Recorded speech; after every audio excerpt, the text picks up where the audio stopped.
This is the hydraulic lobby service elevator at the Hotel Monaco, downtown Pittsburgh, Pennsylvania. It's appeared to have replaced something. It's an industrial commercial with Innovation Universal 2-speed doors, hospital-sized cab, down basement, interior door down.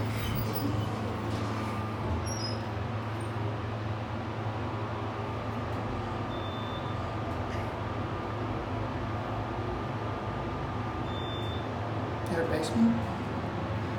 Check BR now, since now I know it's the same floor.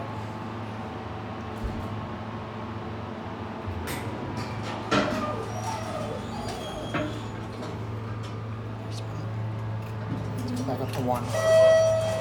88 phone. Basic stainless steel cab. Again, I think just replaced something. I believe it also has an epic motor according to PA Elevators. Oh, it does have a pretty good motor. Sadly, it does a fan though. That's my loading. Back 1.